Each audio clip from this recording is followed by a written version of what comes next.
Welcome to the VIP Ignite Live podcast, brought to you by Alycia Kaback, author of Finding Fame, with our VIP industry experts, Carolyn Dixon and Kennedy Seibert. The VIP Ignite Live podcast, where we open the universe to models, actors, and musicians. It's not what you know, but who you know.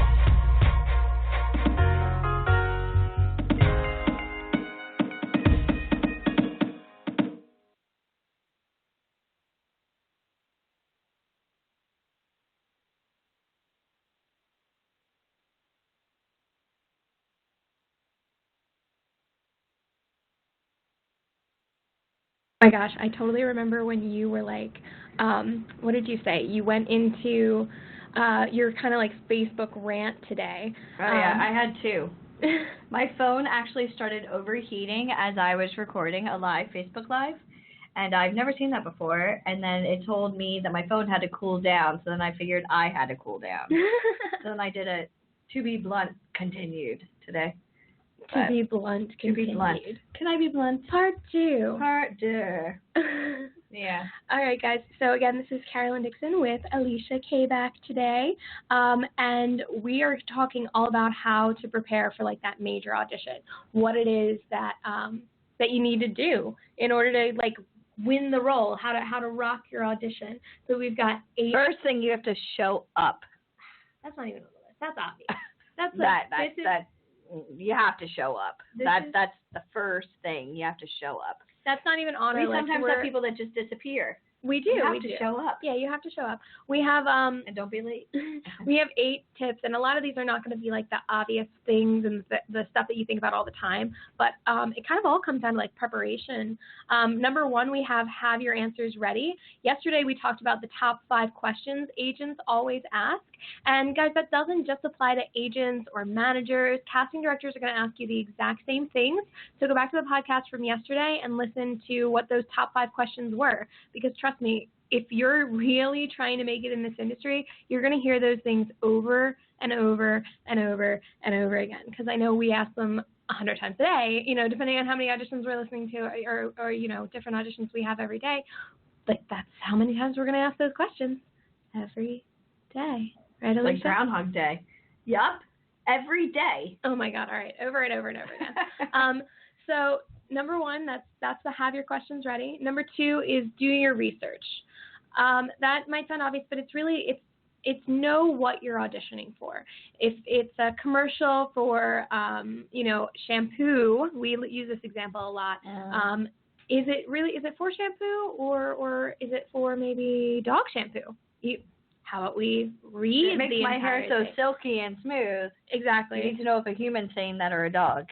Well, the human's going to be saying it, but, it's crazy because one time we sent someone out on an audition for a shampoo commercial. They get up there, they're the casting director asks them, okay, well, what do you think of our product? And they say, it makes my hair so silky and smooth. And the casting director's like, you idiot, it's for a dog. I hope you're not using this shampoo on yourself. Come on. They didn't read it. They didn't do their research on the product. And that's so easy because that's something that they should have just read in the breakdown when they got it. There's no excuse for that. But really, it's more than that. If it's a play you're going out for, know the show.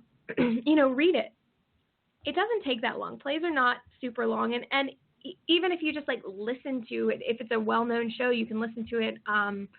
You can look up the songs or look up the show, watch it on YouTube. At least know what the show is, know what your part is, study that part that you're going to be auditioning for. Obviously, you don't want to do it the exact same way that somebody else did, but you want to make sure that you know what the part is. If you're studying to go out for a Lady Macbeth, know what she did, know that she's kind of the crazy central part of that whole play.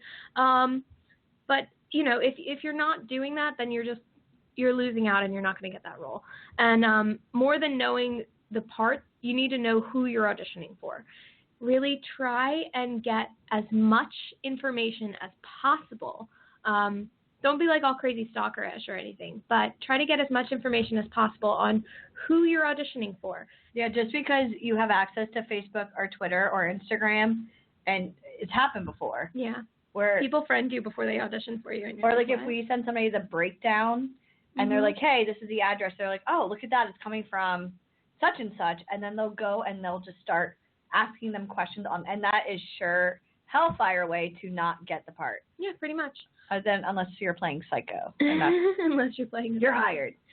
Well, yeah. But for that, for knowing who you're auditioning for, I mean, like, look at the project, find out who's producing, who's directing, who's writing. If they've made other films or plays or commercials, watch them. Find out, like, see if you can find, like, a pattern. Like, what do they do? What type of look are they using for? I mean, Quentin Tarantino kind of does the same thing over and over and over again. I love all of his films, but, I mean, they all have that same, like, gritty quality to them. So you know that if you're going out for something with Quentin Tarantino, you're probably not going to want to go in like you're, fresh off the boat, doe-eyed type of thing. That's not really the type of characters that his actors play. He doesn't do that. He doesn't go for that. So you want to sort of know the type of people they've worked with before, so you know what type of person you should be going into that audition for, as. Okay, so that's basically doing your research and who you're auditioning for. Number 2 is you have to be a completist. With this, what I mean is, like, think about your whole audition. If it's going to involve movement, maybe wear clothes you can move in. That seems like common sense, but it's so often that people don't even think about it. They go in, they want to wear that dress, they want to wear, like, exactly what they think they should to, like, look their very best, and that's great if that's what your audition is. But if your audition asks for movement, you really don't want to be going in high heels. Should you ever wear high heels to an audition, Alycia Kaback? No, because I would fall. Well, no, but I've seen serious actors show up with, like, halter bra. I mean, like, literally, like, push-up bras, midriff showing. Don't do that. Like, less is more. And not a lot of jewelry, not a lot of makeup. Like, well, you don't want things that are going to distract from yourself. Yeah, like, if every single time I went anywhere and I hear, like, my bracelets rattling, it's, like, annoying. It would drive everybody crazy, including the casting directors. Of course. And, like, more on the same vein of being a completist, when you're thinking about everything that the audition is going to entail, if you're doing, like, a screen test or something, practice in front of a camera. Even if it's just, like, your phone or something, just record yourself. Get used to being on camera. Watch the recording. Study yourself. See what you were doing wrong. Think about, like, what your best side is, I guess, if you want to get that crazy about it. But you want to make sure that you are prepared for anything that they're going to throw at you.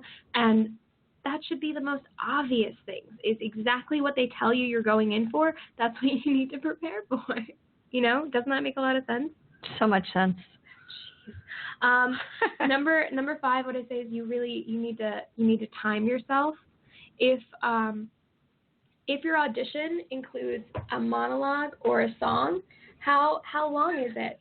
How long is that song? How long is your monologue? If it's supposed to be, we're doing a whole Shakespeare revival. Nobody wants to hear a monologue that's 10 minutes long. Like, no more than a minute or 2. Less is more. That's so true. Honestly, we've had people come in and they want to give us, like, 20 minutes, like you said. To be or not to be. And then you're like, and then sometimes, like, they'll be like, dramatic great job. And they're like, I'm not finished yet. I'm like, I think you are.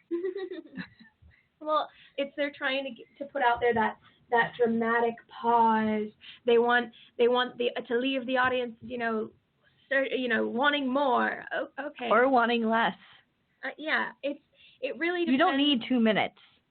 You really don't. You don't. It's crazy because the thing is, what you're not realizing going in is you might have spent, 10 hours rehearsing this 10-minute monologue, but they've decided in the first 30 seconds whether or not they want you. Yeah, and like a first date. That's so true, like harsh, but it's so true. It really is. It comes down to the fact that it doesn't matter how long you practice. And that's the next one. Like practice is so important. It is, but it doesn't matter how long you practice for. They're going to make their decision in the first 30 seconds, Sometimes they make their decision. I've been in Broadway auditions. Sometimes they make their decision before you even start. Is it fair? No. Michael Boudry says that he makes his decision kind of from the second they walk in the door. Yeah. That's when they start judging you for real. He says that, and if you guys don't know who Michael Boudry is, I feel like I talk about him like almost every podcast because I love him so much. Well, he's good. You should love him. Yeah, he's great. He was the casting director. I mean, he works on major projects, big music videos like Heathens for the Suicide Squad movie, which 21 Pilots, and he's worked with The Weeknd. He really works a lot with The Weeknd. He does, yeah. And Rolling Stones. He just finished working with Kristen Stewart. Oh my gosh, Justin Bieber. So he works with everybody. He gave our kids all kinds of really great. He gave out his cell phone number. He did give out his cell phone number. You're never going to meet him unless you meet him at one of our. He just doesn't do these. Yeah, he's really cool. That's why we pre-screen you. But he was talking about how he starts judging people from the second they walk in. And I believe it. Which means, like, his example was if he's auditioning for military types and you come walking in and you're just prancing, hello, what's up, everybody? Either prancing, hello, or you're slouching, or, you know, you look like a slob, or any of that stuff, it's not going to work for him. It's not going to work for him. You need to get in character, like the second. You need to be in character before you walk in the door. He said if he's looking for a military type, he wants the one who looks like they kind of march in. They have a command presence. They look like they know what they're auditioning for. Yeah. That's what he wants. And so you can't take that breath, take a minute, take whatever your time to assume your role. No, you want to walk in. Can I start? Yeah. You're somebody like, can I start? Yes. You know, yes, like you can't. Yes. Start already. Slate. Let's go. Jeez. Just time kills all deals. It really does. It does. It does. It really does. And to that vein, I know we were talking about practicing. Honestly, Michael Boudry's advice is really great. It really is something you need to think about. But we have advice too here. Practice. One of my very best tip I've ever gotten when it comes to auditioning was to practice in what you plan on wearing into the room. Use that in a sentence, Carolyn. Practice what you plan on wearing into the room. Like, practice in that outfit. What you are going to wear for the audition, that should be what you practice in. Practice, down to like the socks and the shoes. If you're wearing heels, you're not going to trip if you've already practiced in them. You know? And honestly, that's something that I've always had teachers tell us that, like, the shoes really, like, that's the number one thing, because your shoes, if you're wearing heels, like, they can bring you into that character. If you're not the type of person who usually wears heels, but you plan on being a cocktail waitress or something simple, cocktail waitress in a scene where you're wearing heels, practice in those heels, because they bring out that personality. The way you walk, you can sort of step into that identity if you're wearing the shoes, you know? No pun intended. Step in. I know, I did that on purpose. That was good. Yeah. Yeah, sometimes I'm funny. Sometimes I'm not. No. I'm just kidding. Like, all the time. All the time I'm not. Oh my gosh. Number 7 I have is be yourself. Be yourself. That's the most generic one on this list, but it's the one that people really forget. They think that if they go into an audition room being that person, and honestly that even comes back to knowing who you're auditioning for. When I was saying, like, oh, be the type of person they want you to be, sure, but not if that person's not you. Don't impersonate, be. Exactly. Don't impersonate, be. If you are going out and you're pretending to be someone else, even if they fall in love with you in that audition, even if they feel like they are, blown away by who you were, like you blew them away with your personality, you were outgoing, all this stuff, you have to keep that up for the whole rest of the production. It's so hard to be great. Because if you pretend in the audition room and then you show up and you're a different person, that's it. Maybe that's where the saying "you're always on stage" comes from. Yeah, kind of. I don't know. That makes sense. It's funny because we've had casting opportunities and, like, even some of our networking events where parents don't understand you are always on stage. So if you're outside screaming at your kid, cursing at them, having personal phone calls, or even in the bathroom, all of your conversations, you are always on stage. Oh, yeah. always, even at like the coffee shop down the way where you think, oh, I'm just getting coffee and I'm going to talk to my boyfriend and scream at him and curse at him, blah, blah, blah. You don't know who's in there. Exactly. You like, don't know and that casting director you're always also, on stage. You don't know if the casting director. Like, as soon as you leave your know. safe environment of your home, hopefully it's a safe environment. Oh, yeah. As soon as you leave your safe environment and you're in the car and you get out, that is it. Game on. Yeah. Always be on stage. Yeah, honestly, that's the biggest thing that. And that don't bring coffee and food with you. No, No, that's not good. I always bring coffee. You in my cannot. auditions. No, you can't. I always like eat, our like, office right is above a Starbucks, and we have so many people that show up with like frappuccinos. That was the worst. Back when we did live auditions in the office, there was so much trash all the time. It'd be like, no, you can't. This is an audition. It's annoying. You can't bring hearing your somebody Starbucks slurp back. up a frappuccino, like, because it's like down to the bottom, like, you can't do that. No. Yeah. But you don't. What if they brought it for you? What if they? Then I could do that. As long as they don't have one. Yeah, as long as they don't have one, I can have it. But I pretty much have a policy where I don't eat or drink anything that somebody brought in for me. That was actually... Call me crazy. No, that's smart. But that was actually really funny. That was one thing that I remember back when we used to do auditions in the office was someone brought in... Dunkin' Donuts? No. Someone brought in frappuccinos. They were on their and they were on their cell phone. They didn't bring it in for us. They were like bringing it in for themselves for an initial audition. And I had to tell him, I was like, listen, I'm really sorry, but we do have, there's no food or drink beyond this door, and we do have a strict no cell phone policy. And he was like, well, she's on her cell phone, and then she has drink. And I was like, do you see my picture everywhere here? Exactly. I was like, here's my picture of me holding a Tony Award. That's literally the picture I pointed to. I was like, well, like I'm right here. This is Alycia Kaback.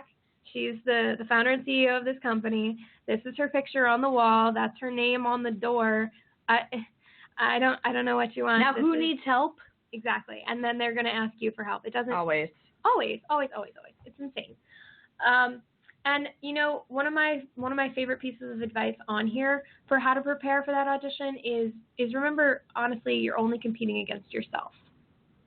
And I know that, again, maybe seems a little generic, but I got that from Mark Christopher Lawrence in our Facebook Live interview with him. I mean, you get a lot of good advice, Carolyn. I do. And then you give good advice. Aw, thank you so much. Well, it's good to hear you give advice when you know what you're talking about.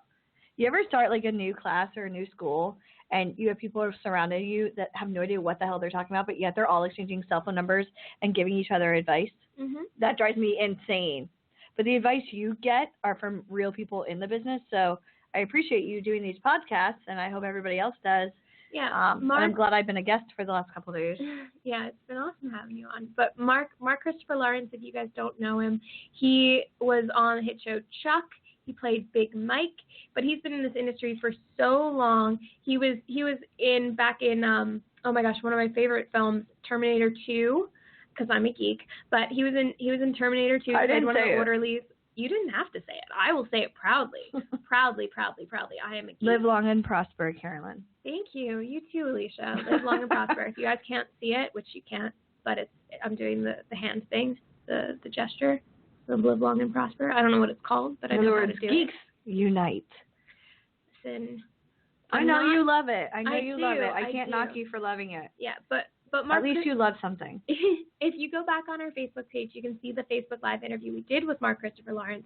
He was so inspiring, talking about how he got started in this industry, and really, I mean, the biggest takeaway I took from that interview was when he was saying, "You are only competing against yourself." He's at the point where so many people want to be. He is working as an actor full time. I mean, he does stand up.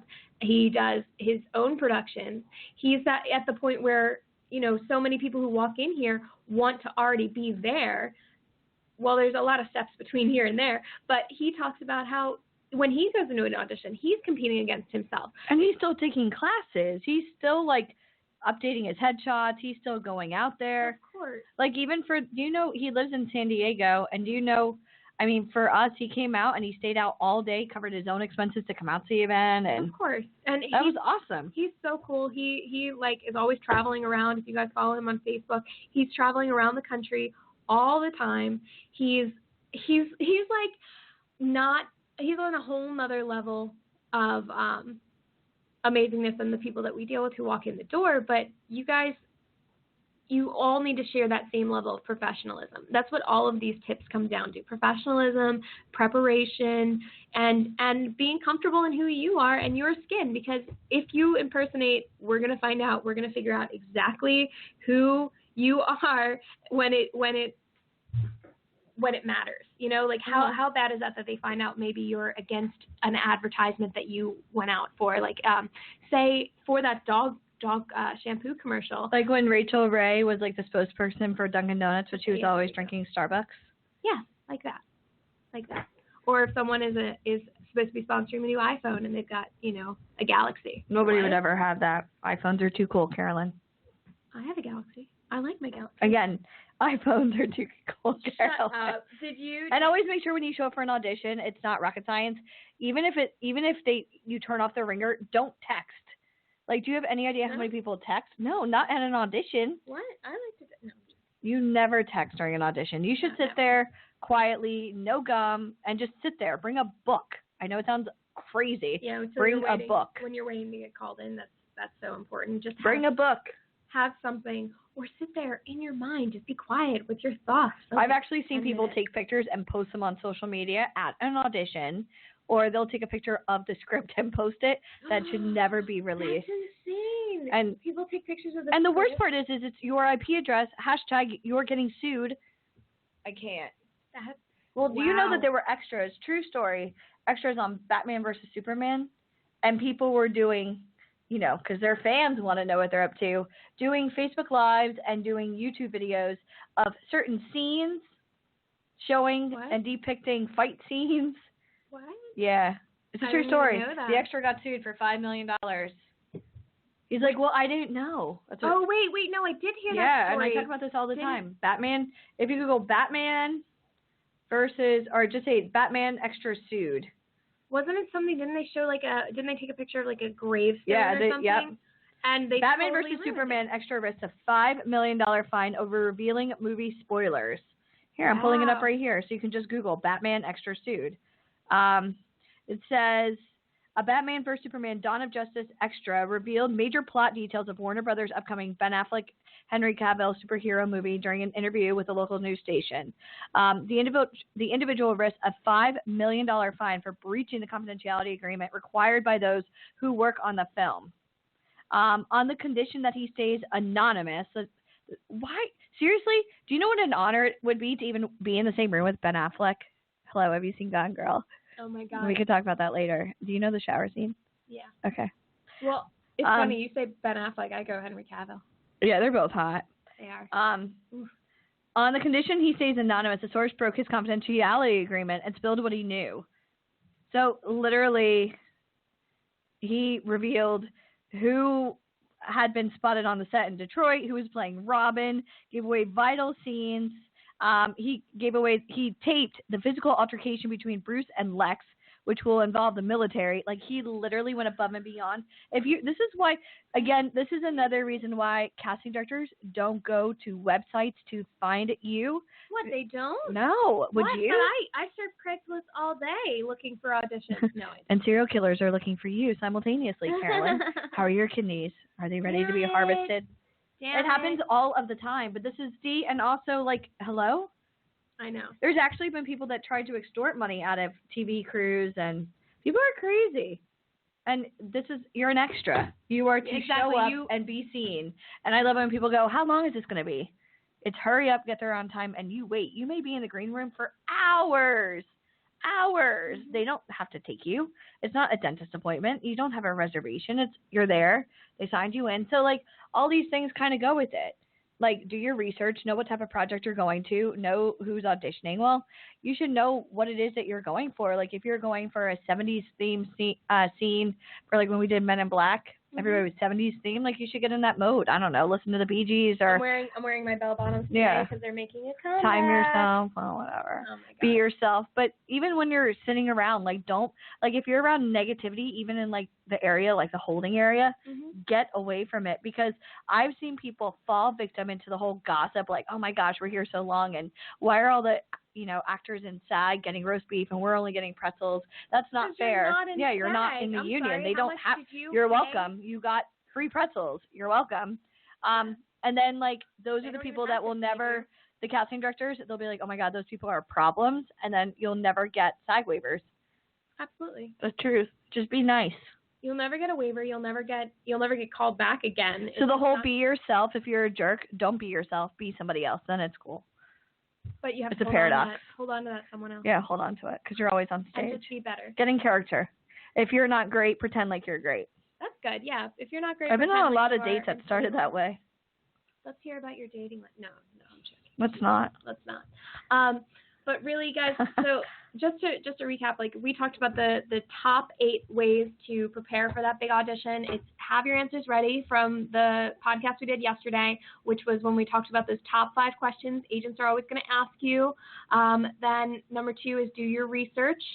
So know what you're auditioning for. Is it a commercial? Know what the product is. If it's a play, know the show and study the part you're auditioning for. If it's a role in a show, watch the last couple seasons, things like that you really should do.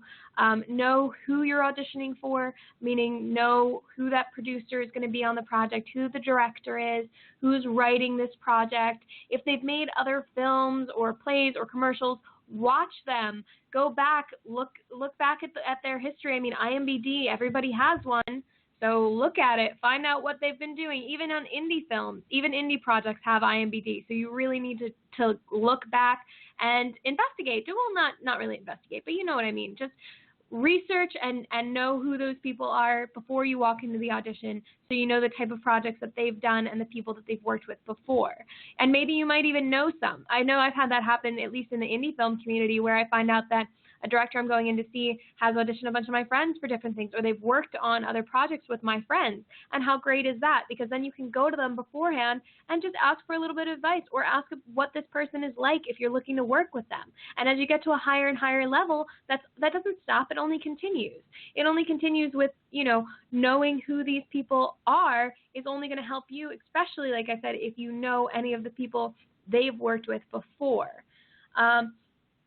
Another one is being a completist, thinking about your whole audition, meaning if you, just try, I think the best way to think about this is if you try to replicate what you're going to be doing in the audition, that's what you want to do. You want to think about what the audition is going to entail, meaning if it's movement, if you're doing a screen test, if it's an outdoor audition, if it's an indoor audition, all that kind of stuff. Think about it and try to replicate that environment and practice that way. Practice a million times, honestly. That's not even on here because that's so obvious. Just practice over and over again. Try and get yourself off book with your monologues or your songs. Obviously, you have to be off book. That's ridiculous. You can't sit there with like a sheet of music in front of you. We've had people, they're looking at the lyrics in front of them, and it's like, what? You came in for this audition. Don't you think you should know the song you're going to be doing? So that's so obvious. And with those monologues, with those songs, you need to time yourself. You need to know exactly how long it's going to be. The other one is practice in exactly what you plan on wearing. I can't stress that one enough because that was such good advice when I heard it. It really helps you be comfortable and allows you to, number 7, be yourself. It allows you to let your personality shine, and really that's where all the preparation really matters. You need to be able to be yourself in order to book this role. And number 8, remember, you're only competing against yourself. As long as your auditions keep getting better in your own mind, really what matters. You need to keep upping your game. You need to keep bringing your A game, and as long as you do your best, whether you get the role or not, the biggest thing that matters is that you brought it better than you did the last time. You did better than you did the last time, don't you think? No, I think it's pretty important, Carolyn, to book the role. Oh, my God. Well, of course, but I mean, even if it doesn't happen the first time or the second time, you're getting experience. Well, absolutely it could, especially if you're listening to the advice. Even if you get it or not, it should be a learning experience. You're right. Yeah. All right, and every no means stability. You can't get everything you go out for. Exactly. Okay, guys, that's all that we have time for today. This is Carolyn Dixon, Vice President of Event Services, with Alycia Kaback, our CEO and founder here at VIP Ignite. Another fun podcast, Carolyn. Another fun podcast. We'll see you guys next time tomorrow with superstar stories you won't believe. Bye. You are listening to the VIP Ignite Live podcast with our VIP industry experts, Carolyn Dixon and Kennedy Seibert. The VIP Ignite Live podcast was brought to you by Alycia Kaback, author of Finding Fame. To learn more about becoming an actor, model, or musician with VIP Ignite Live, please visit VIPignitelive.com. VIP Ignite Live. It's not what you know, but who you know.